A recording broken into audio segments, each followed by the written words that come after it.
సంక్రాంతి పండుగ సందర్భంగా అందరూ పిల్లాపాపలతో చాలా సంతోషంగా ఉన్న సమయంలో కాకినాడ రౌతులపూడి అనే ప్రాంతంలో ఒక్కసారిగా ఒక పెను ప్రమాదం చోటు చేసుకొని తీవ్ర విషాదాన్ని నింపింది. విద్యుత్ షార్ట్ సర్క్యూట్ కారణంగా సిలిండర్లు ఒక్కసారిగా పేలిపోయాయి. సార్లకం గ్రామంలో ఈ ఘటన చోటు చేసుకుంది. భారీ మంటలు చెలరేగడంతో 38 ఇళ్లు దగ్ధమయ్యాయి. అయితే ఫైర్ సిబ్బంది ఇప్పటికే అక్కడికి చేరుకొని మంటలను అదుపు చేశారు. ఆ సార్లకం గ్రామ ప్రజలు తీవ్ర భయాందోళనలో మునిగిపోయారు, తీవ్ర విషాదంలో మునిగిపోయారు.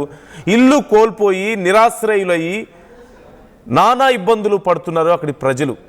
పండగ పూట అందరూ ఎంతో సంతోషంగా ఉన్నారు.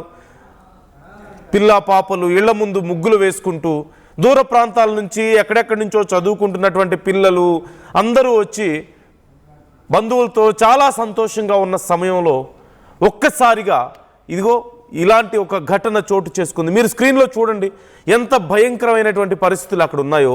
38 ఇళ్ళు వరుసగా కాలిపోయి ఆ ప్రాంతం అంతా చూడడానికి చాలా భయంకరంగా మారిపోయింది. మొత్తం మీరు చూస్తున్నారు, ఇప్పటికే అక్కడ ఫైర్ ఇంజిన్స్ మంటల్ని అదుపు చేశాయి. పరిస్థితి అదుపులోకి వచ్చింది. కానీ అప్పటికే జరగాల్సిన నష్టం జరిగిపోయింది. భారీగా ఆస్తి నష్టం జరిగిపోయింది. వాళ్ళ ఇళ్ళన్నీ కూడా పూర్తిగా కాలిపోయాయి. ఇంట్లో సామాను కానీ విలువైన వస్తువులు అన్నీ పూర్తిగా కాలిపోయి పండగ పూట అందరూ సంతోషంగా ఉండే సమయంలో తాము మాత్రం రోడ్డున పడ్డామంటూ అక్కడ ఉన్నటువంటి ప్రజలు తీవ్ర ఆందోళన వ్యక్తం చేస్తున్నారు. మీరు లెఫ్ట్ సైడ్ స్క్రీన్లో మీరు చూస్తున్నారు, స్క్రీన్లో లెఫ్ట్ సైడ్ డౌన్ సైడ్ మీరు చూడొచ్చు. ఆ మంటలు మండుతున్న సమయంలో అదిగో ఆ ఫోటో చూడండి. ఒక్కసారిగా అగ్నికీలలు ఎగసి పడుతుంటే ఆ ఇళ్ళన్నీ కూడా అగ్నికి ఆహుతవుతుంటే చేష్టలుడికి చూడడం తప్ప ఏమీ చేయలేని పరిస్థితుల్లో ఆ ప్రజలు ఉన్నారు. ఇప్పుడు అక్కడ మిగిలిందంతా చివరికి బూడిద మాత్రమే. అంతా బూడిద. వాళ్ళ గుండెల్లో చెప్పలేనంత విషాదం, కళ్ళ వెంట ధారలుగా కారుతున్నటువంటి నీళ్లతో కన్నీటితో ఏం మాట్లాడలేక వాళ్ళందరూ చాలా తీవ్రమైనటువంటి బాధలో మునిగిపోయినటువంటి పరిస్థితి. ఒక భయంకరమైనటువంటి ఆ రాకాసి మంటల్ని చూసి ఏమీ చేయలేక చివరికి పిల్లల్ని ఎత్తుకొని అక్కడి నుంచి పరుగులు తీశారు వాళ్ళంతా కూడా. పిల్లల్ని, వయసు అయిపోయిన వాళ్ళని ముందు కాపాడుకున్నారు. కనీసం ప్రాణ నష్టానికి సంబంధించి ఇప్పటివరకు సమాచారం ఏమీ అందలేదు మనకి. కానీ ఇట్స్ వెరీ క్లియర్, చాలా ఆస్తి నష్టం అయితే సంభవించింది. పండగ పూట ఇలాంటి ఒక దారుణం ఖచ్చితంగా ఎవరికి రాకూడదు. ఒకసారి మనం డీటెయిల్స్ తెలుసుకుందాం. ప్రకాష్ మనతో జాయిన్ అవుతున్నారు, మా ప్రతినిధి. ప్రకాష్, ప్రజెంట్ సిచ్యువేషన్ ఏంటి అక్కడ? ఎలాంటి పరిస్థితుల్లో ఉన్నారు వాళ్ళంతా? మరి అధికారులు కానీ స్థానిక నాయకులు కానీ ఎవరైనా వచ్చారా? వాళ్ళని ఆదుకోవడానికి ఎవరైనా ముందుకు వచ్చే అవకాశం కనిపిస్తుందా? అసలు ఇదంతా ఎలా జరిగింది ప్రకాష్?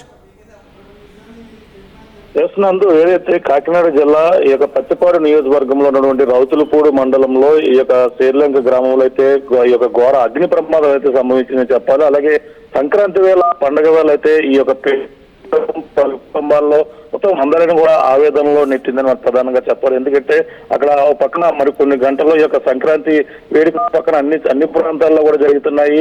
దూర ప్రాంతాల నుంచి మొత్తం అందరూ కూడా ఆ పట్టణ పల్లెకు ఇప్పటికే వాళ్ళ బంధువులు మొత్తం అందరూ కూడా వచ్చి ఈ యొక్క ఇల్లు ఏవైతే ఉన్నాయో ఇప్పటికే ఈ యొక్క అగ్ని ప్రమాదంలో 38 వరకు కూడా ఇల్లు అయితే దగ్ధమైనట్టు కూడా తెలిసివస్తుంది. మొత్తం వాళ్ళంతా కూడా కట్టుబట్టలతో ఒక్కసారి ఈ సంక్రాంతి వేళ ఈ విధంగా ఈ ఘోర అగ్ని ప్రమాదం సంభవించడంతో మొత్తం అందరూ కూడా రోడ్డు పడినటువంటి పరిస్థితి ఉంది. ఒక్కసారిగా అక్కడ ఉన్నటువంటి సిలిండర్ ఒక్కసారి లీక్ అవడంతో పాటు అక్కడ విద్యుత్ షార్ట్ సర్క్యూట్ జరిగి ఒక్కసారిగా పేలుడైతే సంభవించినట్టు కూడా చెప్పుకొస్తున్నారు స్థానికులు. ఒటావుటిన అక్కడికైతే అగ్నిమాపక సిబ్బంది ఒక్కసారిగా చేరుకున్నారు. అక్కడ ఉన్నటువంటి గుడిసెలన్నీ కూడా ఒక అగ్నికి ఆహుదయ్యాయి. సుమారుగా అక్కడ ఉన్నటువంటి 30కి పైగా అయితే ఇల్లు పూర్తిగా దగ్ధమైనట్టుగా తెలుసుకొస్తుంది. అగ్నిమాపక సిబ్బంది అక్కడ చేరుకుని అగ్నిమాపక ఎవరైతే ఉన్నారో అధికారులు అయితే వాటిని ఆర్పే ప్రయత్నంలో నిమగ్నమయ్యారు. అక్కడ మొత్తం అందరూ కూడా మొత్తం అందరూ కూడా రోధిస్తూ ఆ కట్టుబట్టలతో రోడ్డున పడి సంక్రాంతి వేళ ఈ విధంగా మొత్తం అందరూ కూడా శోక సంబరంగా మొత్తం అందరూ కూడా అక్కడ బాధపడుతున్నటువంటి దృశ్యాలు అయితే అందరిని కూడా కలిసివేస్తుంది. అక్కడ ఇప్పుడు ఉన్నటువంటి ఎవరైతే ఉన్నారో రెవెన్యూ అధికారులు అక్కడ చేరుకున్నారు. నియోజకవర్గ ఎమ్మెల్యే వరుపుల సత్యప్రభ కూడా అక్కడికి తెలుసుకొస్తుంది. వాళ్ళకి సహాయక చర్యలు అందించాలంటూ కోరారు. మొత్తం ఇంట్లో ఉన్నటువంటి సామాగ్రి పూర్తిగా దగ్ధమైపోయింది.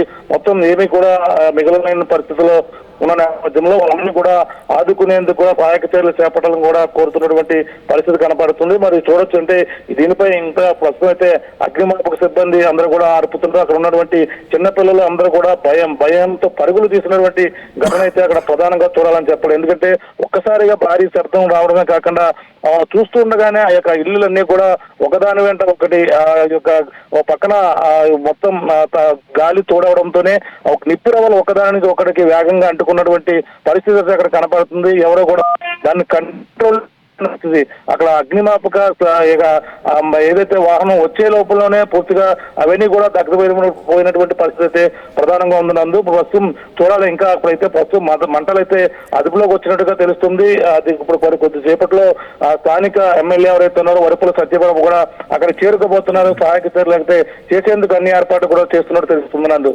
మొత్తం ఎంతమంది మీద ఈ ఎఫెక్ట్ ఉండుండొచ్చు, ఎంతమంది ఇప్పుడు నిరాశ్రయులు అయ్యారు, మరి వాళ్ళని ఆదుకోవడానికి ఏం అవకాశాలు ఉన్నాయి? ఇంకా అధికారులు అక్కడికి చేరుకోలేదంటున్నారు కదా, సో వాళ్ళు ఏం అడుగుతున్నారు, వాళ్ళకి ఏం కావాలని అడుగుతున్నారు ఈ పరిస్థితుల్లో?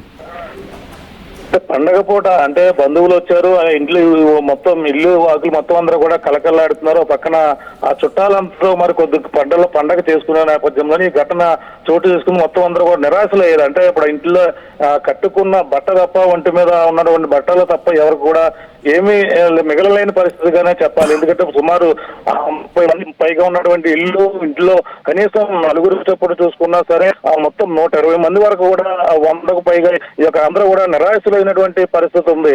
అంటే అందరూ కూడా కట్టుబడుతున్న నేపథ్యంలో అక్కడ స్థానికంగా ఉన్నటువంటి కళ్యాణ మండపంకి అక్కడికి కూడా వాళ్ళందరూ కూడా పక్కన విపరీతమైన చలి గాలిలో ఉన్న నేపథ్యంలో వాళ్ళు ఎక్కడా ఉండలేని పరిస్థితులు నెలకొన్నాయి. ఇప్పుడు ఎక్కడికి పోవాలంటూ కూడా వాళ్ళంతా కూడా రోధిస్తున్నటువంటి పరిస్థితి ఉన్న నేపథ్యంలో అక్కడ ఉన్నటువంటి రెవెన్యూ అధికారులు వాళ్ళని ఉటావుటిన సహాయక చర్యలు చేపట్టాలని ఆదేశించడమే కాకుండా ఇప్పుడు అక్కడ ఉన్నటువంటి వాళ్ళని నైట్ ఏ విధంగా ఉంచాలో వాళ్ళకి ఇంకా అంటే అందరూ కూడా భోజనాలు చేస్తారు. మరి కొద్దిసేపట్లో నైట్ కావడంతో భోజనాలు చేస్తున్న కొంతమంది ఉంటారు, ఇంకా భోజనం చేయని వాళ్ళు మరి ఉంటారు. అందరూ కూడా ఈ నేపథ్యంలో అంటే మన రాత్రి వేళ జరిగి ఉంటే ఇది ఈ ఘటన చాలా ఊహించలేము, చాలా భయంకరంగా అని చెప్పాలి. ఎందుకంటే నిద్రలో ఉన్నప్పుడు కొన్ని సంఘటనలు కూడా చోటు చేసుకుంటే ఒక్కసారిగా నిద్రమత్తులో ఇటువంటి ఘటన మాత్రం జరిగి ఉంటే మాత్రం ఇంకా మనం దాన్ని ఊహించలేని పెను ప్రమాదంగానే చెప్పవచ్చు. జరిగినటువంటి ఘటనతో అందరూ ఒక ఏకభుజామున కొంచెం అందరూ మెలుగుగా ఉన్న సమయంలో జరుగుతుండటంతోనే అందరూ కూడా ఎటువంటి ప్రాణహాని అయితే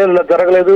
పరుగులు తీసేటప్పుడు కొంతమందికి అయితే స్వల్ప గాయాలు అయినట్టు కూడా తెలుసుకొస్తుంది. మరి దీనికి సహాయక చర్యలు చేపట్టేందుకు కూడా భారీ ఎత్తున అధికారులు అయితే అక్కడికి రాబోతున్నారు. ఇప్పటికే అక్కడికి చేరున్నట్టుగా కూడా స్థానిక ఎమ్మెల్యే వరపుల సత్యప్రభ కూడా చేరుకున్నట్టు కూడా తెలుసుకొస్తుంది. మరి వీళ్ళందరూ కూడా సహాయక చర్యలు చేసేందుకు వాళ్ళందరూ కూడా సిద్ధపడుతున్నారని చెప్పాలని మరి మరి పక్కన సంక్రాంతి వేళ ఇటువంటి ఘటనలు మరి చోటు చేసుకుంటూ ప్రతి అందరూ కూడా దీనిపై మొత్తం రోధిస్తున్నటువంటి పరిస్థితి అయితే కనపడుతుందని చెప్పాలి. నందు right, thank you Prakash, thanks for the details. చూస్తున్నాం ఎంత బాధాకరమైనటువంటి పరిస్థితి ఇది. కట్టుబట్టలతో పిల్ల పాపలతో రోడ్డు మీద నిలబడాల్సిన పరిస్థితి, తమ ఇళ్ళు కాలిపోతుంటే అగ్నికి ఆహుతవుతుంటే చేష్టలుడికి చూడాల్సిన పరిస్థితి, ఏమీ చేయలేని పరిస్థితి. ఏదో ఒక ఇల్లు అయితే మంటలు ఆర్పడానికి నలుగురు కలిసి ఆ పక్కింటి వాళ్ళు ఎదిరింటి వాళ్ళు వస్తారు, నలుగురు కలిసి ఆ మంటలు ఆర్పడానికి అవకాశం ఉంటుంది, 1 2 ఇళ్ళు అయితే. కానీ 38 ఇళ్ళు వరుసగా ఆ వీధి, ఆ వెనక వీధి, ముందు వీధి అన్నీ ఆ వరుసగా చుట్టుపక్కల కనిపించే ఇళ్ళన్నీ కాలిపోతుంటే మంటలకి ఎవరు ఏ ఇళ్ళని ఆర్పగలుగుతారు? ఎంతమంది ఏం చేస్తే మాత్రం ఆ మంటలు ఆగుతాయి?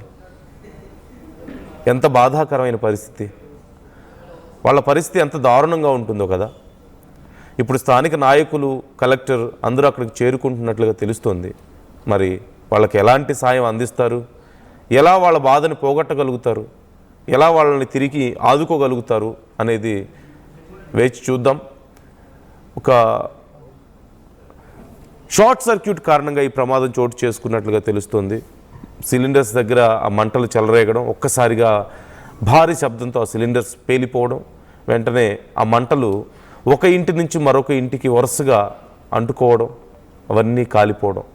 అందులో కొన్ని పూరి గుడిసెలు ఉంటే మరికొన్ని పెంకుటిళ్ళు ఉన్నాయి. అలాగే స్లాబ్తో ఉన్నప్పటికీ కూడా ఆ టాప్ అంతా కొంత వుడ్తో చేసింది అవడం వల్ల ఆ ఇళ్ళు కాలిపోయాయి. వరుసగా 38 ఇళ్ళు కాలిపోయాయి. 100 మందికి పైగా ఇప్పుడు రోడ్డున పడ్డారు.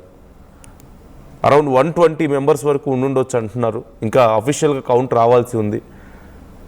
రాత్రికి రాత్రి వాళ్ళు ఎక్కడికని వెళ్ళగలుగుతారు, ఏం చేయగలుగుతారు? బయట విపరీతమైన చలి ఒక పక్క, అందులోనూ ఇలాంటి ఒక ఘటన కళ్ళారా చూసిన తర్వాత దాని నుంచి బయటపడడానికే వాళ్ళకి సమయం పడుతుంది. చిన్నపిల్లలు ఉంటారు, మహిళలు ఉంటారు, ముసలి వాళ్ళు ఉంటారు, వయసు అయిపోయిన వాళ్ళు ఉంటారు. రాత్రికి రాత్రి వాళ్ళు ఎక్కడికి వెళ్ళాలి, ఎక్కడ తలదాచుకోవాలి? రేపు అందరూ పండగ చేసుకుంటుంటే పాపం వాళ్ళ పరిస్థితి ఏంటి? అధికారులు, నాయకులు వెంటనే వాళ్ళని ఆదుకోవాలి. వాళ్ళకి వెంటనే పక్కా ఇల్లు నిర్మించి ఇవ్వాలి. వాళ్ళకి భారీగా ఆస్తి నష్టం కూడా జరిగింది కాబట్టి వాళ్ళకి ఎంతో కొంత ఆర్థిక సాయం కూడా చేయాల్సిన అవసరం అయితే ఉంది. ఈ అంశానికి సంబంధించి పూర్తి స్థాయిలో విచారణ కూడా జరగాలి. అసలు ఎలా స్టార్ట్ అయింది ఇది, ఎగ్జాక్ట్గా ఎక్కడ మిస్టేక్ జరిగింది? ఇళ్ల మధ్యలో నుంచి ఎలక్ట్రిక్ వైర్స్ మనం చూస్తున్నాం, ఇళ్లకు ఆనుకొని ఉంటాయి కొన్ని చోట్ల. అక్కడ తప్పు ఎవరిదైనా అవ్వనివ్వండి, కొన్నిసార్లు వాళ్ళదే అవ్వచ్చు, స్థానికంగా ఉన్న ప్రజలదే తప్పు అవ్వచ్చేమో, లేదంటే అక్కడ ఉన్నటువంటి అధికారులదే అవ్వచ్చేమో. కారణం ఏదైనా సరే విచారణ జరిగి ఇలాంటివి జరగకుండా జాగ్రత్తలు తీసుకోండి. అండ్ ప్రజలు కూడా జాగ్రత్తగా ఉండాలి. ముఖ్యంగా ఈ టైంలో గాలిపటాలు ఎగరేస్తూ ఉంటారు చిన్నపిల్లలు. ఆ సమయంలో అవి ఎలక్ట్రిక్ వైర్స్కి తగలడం, వాటి వల్ల ప్రమాదాలు జరిగి కాళ్ళు, చేతులు, చివరికి ప్రాణాలు పోగొట్టుకున్న చిన్నపిల్లలు ఎంతోమంది ఉన్నారు. సో మీ పిల్లల విషయంలో జాగ్రత్తగా ఉండండి. ఈ పండగ సమయంలో పిల్లలందరూ ఇళ్ళకు వస్తారు, ఆడుకుంటుంటారు, గాలిపటాలు ఎగరేస్తూ ఉంటారు. So be careful. అండ్ మీ ఇంటికి దగ్గరలో ఒకవేళ చెట్లు కదిలినప్పుడు ఆ వైర్స్ ఏమైనా డిస్టర్బ్ అయ్యే అవకాశం ఉన్నా, మీ ఇంటిని ఆనుకొని, చాలా సందర్భాల్లో జరిగిన ఇలాంటి ప్రమాదాలు, ఇంటిని ఆనుకొని ఈ ఎలక్ట్రిక్ పోల్స్, వైర్స్ ఉండడంతో పిల్లలు ఆడుకుంటూ అక్కడ చేతులు వేయడం, పెద్దవాళ్ళైనా సరే బట్టలు ఆరేస్తున్న సమయంలోనూ అలా వాటికి టచ్ అయ్యి ప్రాణాలు పోగొట్టుకున్న సందర్భాలు ఎన్నో ఉన్నాయి ఇలాంటివి. సో మీ ఇళ్ళ దగ్గర జాగ్రత్తగా ఉండండి, చూసుకోండి ఒకసారి, ఇలాంటి ప్రమాదాలు జరగకుండా జాగ్రత్త పడండి ముందే. చరిత్ర సృష్టించినోడు ఇప్పుడు ఆ చరిత్రని తిరగరాయబోతున్నాడు. అబద్ధాల గోడల్ని బద్దలు కొట్టి నిజాలను రాగా మీ ముందుంచబోతున్నాడు. నిజమైన వార్తల కోసం వెంటనే డౌన్లోడ్ చేసుకోండి రా యాప్ని.